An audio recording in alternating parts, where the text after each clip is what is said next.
January 12th. January 12th is the anniversary of my channel being deleted in 2015. My channel was not restored until January 27th, 15 days later. What happened then is that someone at Viacom went through as many of my videos as possible and hit as many of them with a strike as possible. Some of them were months old, and one of them was even a commentary of a review. There are only 4 in this email, but upwards of 8 or 9 were actually removed, all within the same hour. And if my channel did not go down at the time, I am absolutely certain that whoever at Viacom was doing this would have kept taking down more and more of my videos.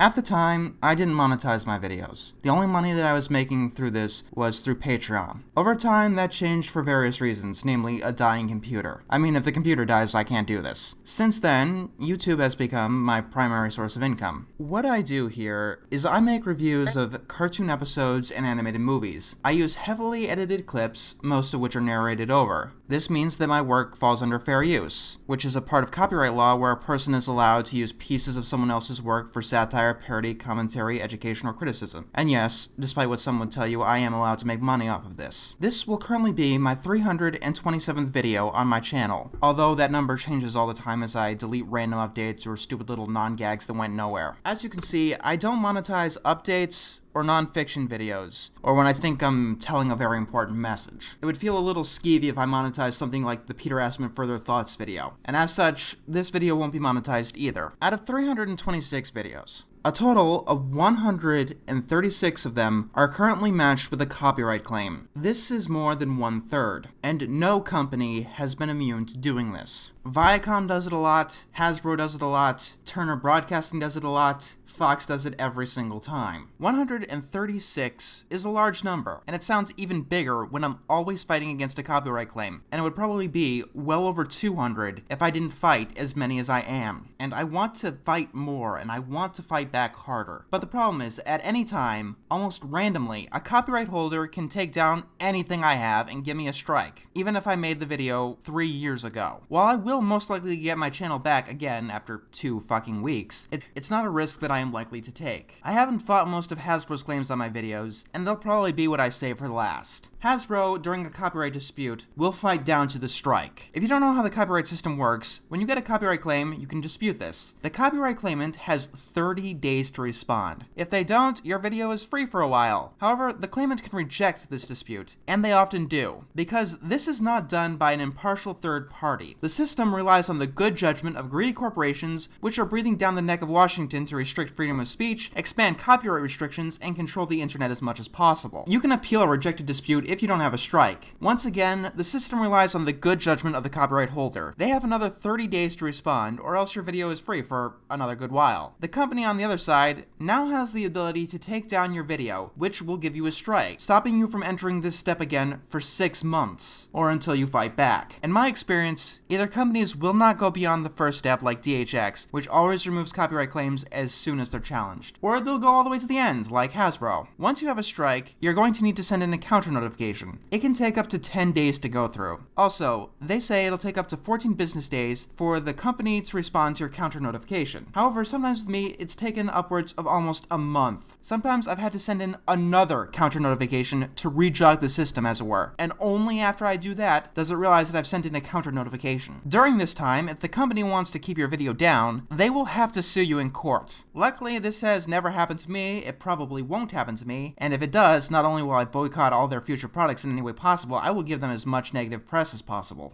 This means no videos longer than 15 minutes, difficulty monetizing, and several other things that my channel relies on to function. You know, like safety. After one strike, generally the only privileges you're allowed to keep are title cards and monetization. But however, with the channel awesome thing, even that seems to be iffy now. After I've gotten strikes before, whenever I tried to monetize my video, it's almost like YouTube doesn't trust me anymore and gives you this little golden sign. What this means is that you can never ever monetize that video again. Forever. As long as you keep it up and don't re-upload it. Even if, like this Daring Don't video, it was taken down by a strike and put back up. And if you do re-upload it, you're just going back to the beginning and doing this all over again. Now legally, a corporation is supposed to consider fair use before they use the DMCA program. So I assume that no matter how malicious they are, they would certainly know that they're breaking the law if the same company takes down the same video twice. However, you'll notice that one of the videos that got my channel removed about a year ago is the top 25 modern SpongeBob episodes. Here is its copyright status today. See anything funny? Yep, even after my video was removed by Viacom and I fought back, they were able to reclaim it. And to this day, they are still getting ad revenue off of it after they failed to take it down. And they were able to do this with two spam or alternate names, essentially. Even though the system allows companies to abuse it by default, companies are still coming up with loopholes to abuse it further. Yes, the same company can hit the same videos repeatedly, even if you don't fight them. Whenever I get a copyright claim from a Cartoon Network show, it tends to look like this, or like this. Turner Broadcasting claims each of my Cartoon Network videos 5 times, one for each region they're in. I don't see why not. Hasbro does the same goddamn thing. And you see all of these videos here? One day, sometime far in the future, they can be claimed by a copyright holder, at absolute random. See my mask video? Actually don't. It's very poor quality because it's so old. I made it in the 10th of September of 2013. It got copyright claimed February 14th of this year, 2016. If I ever did get any ad revenue off of it, it's gotta be so pitiful that it wouldn't even be worth the effort to be doing this. Speaking of which, you probably noticed that my most recent Fairly Odd Parents video was copyright claimed. The one moment that got it claimed was, ironically enough, me praising the Crocker joke. This was about a 10-15 second clip. It was also the only thing that I talked positively about at all in the whole video. Now, when you fight back against a copyright claim, there are no ads on the video for anyone. So it creates a system where either the copyright claimant gets the money or no one does at all, even if the use is 100% fair. Hell, even if the copyright claimant doesn't actually own anything in the video, and it was only matched by a computer error. So if Viacom wants to stick it out with me all the way to the end, let's see how long it would take for me to actually start collecting ad revenue off of this video. The video was uploaded on January 24th of this year. What Viacom does is just let the claim die after a month, and then they hit me with a strike randomly on the video a few months down the line. So it'll likely become entirely mine on February 24th. However, if they wanted to keep fighting, they could push it back to March 24th. Although they could push it even more and hit me with a strike. It usually takes between 2 or 3 days for a counter notification to go through, but it can take up to 10. So that pushes us up to April 3rd. A business day is any day that's not a weekend or a holiday, and they have 14 of them to respond. So 5 business days are killed from April 4th to April 8th. April 9 and 10 are not business days, so they don't count. Then 5 more business days are killed. April 16th and 17th do not count. The latest this video could possibly be free is April 21st, provided there aren't any computer errors and the computer forgetting that I sent in the counter notification. And only then will it start generating ad revenue. Actually, maybe it won't, because YouTube can decide that you don't own monetization rights to your videos almost randomly. And when a video's viewership looks like this is a real problem. Most videos on most channels have this kind of viewership rate. The first few days you get a large spike, and then the viewership drops sharply. If you do not fight off your copyright claim, the company will have the video's most valuable days, even if you're using a 10-second clip of something totally unrelated to everything else of the video. I actually have more respect for Fox than Cartoon Network or Viacom in this regard. You see, whenever I upload something by Fox, they don't try to take monetization. They just flat out take it down. They're not hypocrites, is all I'm saying. Even though it takes me about 3 weeks to get the video back up, oddly enough, it saves me a lot of time. And all of this is when the copyright claimant actually owns the video. A lot of the time, they don't. The first example of this is when Hasbro tried to claim my Snowdrop review. Snowdrop is a fan animation of MLP that falls under fair use in its own right. It uses very few characters from the show, and whether you like the animation or not, it's safe to say that Hasbro does not own it. They certainly don't own a review of it. Tentacolinho and all of its weirdness attracts a new random claim from a company that I've never heard of before every few months. And they will fight tooth and nail to keep their claim. And I know that they don't own Pixel Pinky. Do you know how I know that? Because the actual owners of Pixel Pinky gave me a copyright strike a few months before I got that claim. The best one of these I got, though, is from my Game Dev Tycoon Let's Play, oddly enough. Because of a song in the background of the game, a game that isn't selling its soundtrack, it is being claimed by a company called, get ready for it, Ad Rev for a third party. And yes, if I fought this claim, they would also fight this as far as possible. You see, this is a system that's so broken, there legitimately is business in falsely claiming other people's content, and some people have taken themselves up as middlemen. Ad Rev for a third party is one of them. On top of that, I've known people who've had their songs that were either in Creative Commons or altogether in public domain claimed by some random company. Yes, if you use a public domain song, like Moonlight Sonata in your video, you are very likely to get a copyright claim by some company that has a compilation of classical music. Over the years, the copyright system has gotten worse and worse, and it is constantly being abused. We've had Chow Factory, a distributor of cartoons, a middleman at best, who adds nothing to creativity, and who owns the copyright to jack shit, create wild copyright claims and vast amounts of strikes. We've had independent game designers and independent movie makers take down other people's reviews because they couldn't handle negative criticism, despite making absolutely awful products. We've had Sega of Japan abuse the system to take down anything even mentioning Shining Force 3, whether or not it actually had gameplay, just to get search rankings on their newest game. And I don't even want to mention what Konami did last year, or this video might get flagged for copyright. Videos are being claimed and copyright is going to a random string of characters. I've gotten spam emails with more coherence than some of these copyright claims. 15-second clips in a video are being used to claim 15-minute videos and taking all of the ad revenue on it. And this Fine Brothers crap that happened last month is just icing on the cake. Every day that goes by, I have to be prepared for some random copyright strike, because it happens, frequently. And I have to know that any day my channel could be gone, and I have to be ready for a fight, because I'm not going anywhere without a damn determined fight. And all of this, it goes beyond stolen ad revenue. Starting up this channel was one of the best decisions that I've ever made in my life. I've grown as a person doing this. This has been instrumental in curing my social anxiety, in getting me to experience life, and getting over my past. It's also helped me to meet some of the best friends that I've ever known. I'm at the point where I'm working with people who inspired me, years before I've ever even considered starting this. And that is a truly amazing feeling that I couldn't even imagine back in 2012. And I can only give you, the viewers, the most humble thank you for what is undoubtedly one of the best times of my life. And I know that everyone should have these opportunities. The internet can do amazing things for many people, and it continues to do amazing things for many people. I know people who are scared to start posting on YouTube, fearing that copyright can take everything down, and I want to say this to them. Don't be scared. Be cautious, but don't be scared. Keep backups of your videos, fight fraudulent claims, and post with confidence. What I have seen in the past 2 weeks is astounding in all the right ways. A community is coming together and fighting back against this broken system and the corrupted people and companies behind them. Let me repeat that. After years, it's more than just people complaining. People are actually taking a stand. To those who've had their videos falsely claimed or channels falsely deleted, you are not alone. And now there are so many people who are not just taking a stand. They're taking a stand for you. As a community, we are all asking, YouTube, where's the fair use?